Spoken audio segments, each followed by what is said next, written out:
எத்தனையோ மலைகள் உண்டு, எங்கெங்கோ கோவில்கள் சென்றதுண்டு. ஆனால் உன்னை போல் ஒரு தெய்வத்தை உலகில் நான் கண்டதில்லையே ஐயப்பா. சுவாமியே சரணமையப்பா.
மோகன ரூபன் என்போம், பில்லாளி வீரன் என்போம், வீரமணி கண்டன் என்போம், பந்தளராஜன் என்போம், பம்பாவாசன் என்போம், கலியுக வரதன் என்போம், காந்தமலை வாசன் என்போம், சத்குருநாதன் என்போம், சாந்த சரூபன் என்போம், ஆனந்த சித்தன் என்போம், ஹரிகர சுதன் என்போம், ஈசனுக்கு மகனாம், ஈடில்லா தெய்வமாம், குழந்தையாய் இருப்பானாம், பக்தர் குறையெல்லாம் தீர்ப்பானாம், ஏழைக்கு அருள்பவனாம், நம்ம குல சுவாமியாம்.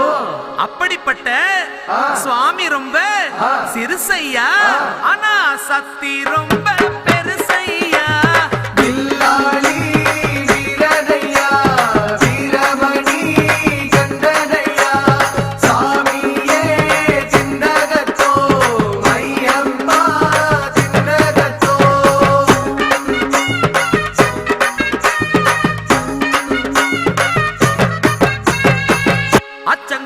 அரசன் என்போம், ஆரியங்காவு ஐயன் என்போம், குலத்துப்புளை பாலன் என்போம், எரிமேலி ஸ்ரீதர்ம சாஸ்தாவென்போம், சொரிமுத்து ஐயனார் அப்பன் என்போம், ஜோதிச ரூபன் என்போம், மகர்ஷி மர்தன் என்போம், மணிகண்ட சுவாமி என்போம், சுகுண விலாசன் என்போம், சுந்தர ரூபன் என்போம், ஜாதி மத பேதமில்லா கடவுளாம், சத்திய வடிவான தெய்வமாம், ஆபத்தில் காப்பவனாம், அன்னதான பிரபுவாம், உலகத்தின் முப்பற்ற தெய்வமாம், சோதனைகள் செய்வானாம், ஆனா கைவிட மாட்டானாம்.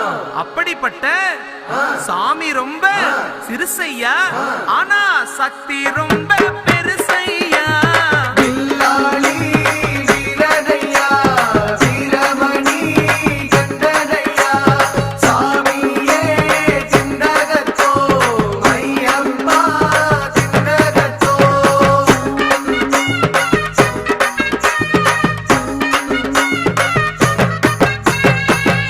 பூலோகநாதன் என்போம், பூமி பிரபஞ்சன் என்போம், ராஜாதிராஜன் என்போம், ராஜமணிகண்ட சுவாமி என்போம், ஸ்ரீதர்ம சாஸ்தா தெய்வம் என்போம், தருணீதர கண்டன் என்போம், பொன்னம்பளவாசன் என்போம், தேவாதி தேவன் என்போம், மங்களமூர்த்தி என்போம், மகர ஜோதி என்போம், சகலகலா வல்லவனாம், சந்தன பிரியனாம், நெய் அபிஷேக பிரியனாம், சபரிமலையில் வாழ்பவனாம், பக்தர் உயிரில் கலந்தவனாம், பாசமான சுவாமியாம்.